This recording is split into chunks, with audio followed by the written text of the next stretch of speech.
തിരക്കേറിയ ജീവിതത്തിനിടയിൽ നിന്ന് ഞാൻ സമാധാനം തേടുകയാണ്. അതെ, a moment to nourish my soul. ആരോഗ്യത്തിനൊപ്പം സൗന്ദര്യവും. സമഗ്രമായ ആരോഗ്യത്തിൻ്റെയും സൗന്ദര്യത്തിൻ്റെയും പുതിയ തുടക്കത്തിനായി മട്ടാഞ്ചേരിയിൽ സ്ഥിതി ചെയ്യുന്ന ആയുർസ്പർശ് ആയുർവേദ ഹോസ്പിറ്റൽ നിങ്ങളേവരെയും സ്വാഗതം ചെയ്യുന്നു. സംസ്ഥാന മൃഗസംരക്ഷണ വകുപ്പിന്റെ ആഭിമുഖ്യത്തിൽ ജന്തുക്ഷേമ ബോധവൽക്കരണ സെമിനാർ സംഘടിപ്പിച്ചു. സംസ്ഥാന മൃഗസംരക്ഷണ വകുപ്പിന്റെ ആഭിമുഖ്യത്തിൽ എറണാകുളം സെയിന്റ് ആൽബർട്ട്സ് കോളേജ് ഓഡിറ്റോറിയത്തിൽ ജന്തുക്ഷേമ ബോധവൽക്കരണ സെമിനാറും പുരസ്കാര സമർപ്പണവും സംഘടിപ്പിച്ചു. കണ്ടമാനം കൊടി എന്ന് പറഞ്ഞാൽ അവളുടെ ആവാസ വ്യവസ്ഥയിൽ നിന്ന് പുറത്തേക്ക് ഇറങ്ങുന്ന സ്ഥിതിയായി ഓരോ ജിയോഗ്രഫിക്കൽ ഏരിയയിലും ഓരോ വന്യജീവികൾക്കും ഒരു ലിമിറ്റഡ് ഏരിയ എത്ര എണ്ണം ആകാമെന്നുള്ളതുണ്ട്.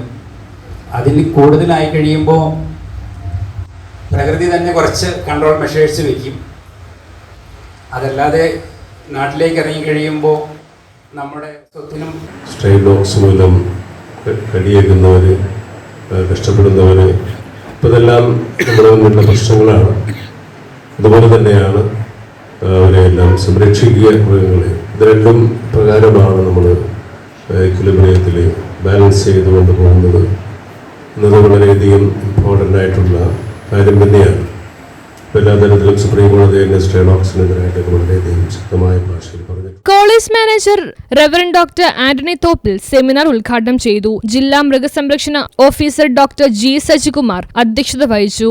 വൈസ് പ്രിൻസിപ്പൽ റെറ്റീന ക്ലീറ്റസ് ആശംസകൾ നേർന്ന് സംസാരിച്ചു. തുടർന്ന് ജില്ലാ chief veterinary officer doctor K Jijesh Kumar സ്വാഗതവും veterinary surgeon doctor K U Amruthalakshmi നന്ദിയും രേഖപ്പെടുത്തി. ജില്ലയിലെ മികച്ച മൃഗക്ഷേമ പ്രവർത്തകനുള്ള പുരസ്കാരത്തിന് മട്ടാഞ്ചേരി സ്വദേശി മുകേഷ് ജൈനെയാണ് തെരഞ്ഞെടുത്തത്. അദ്ദേഹത്തിനു വേണ്ടി ജൈൻ ഫൗണ്ടേഷൻ ഭാരവാഹി എം സലീം പുരസ്കാരം ഏറ്റുവാങ്ങി.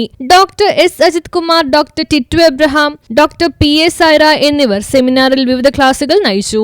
News bureau, Kochi.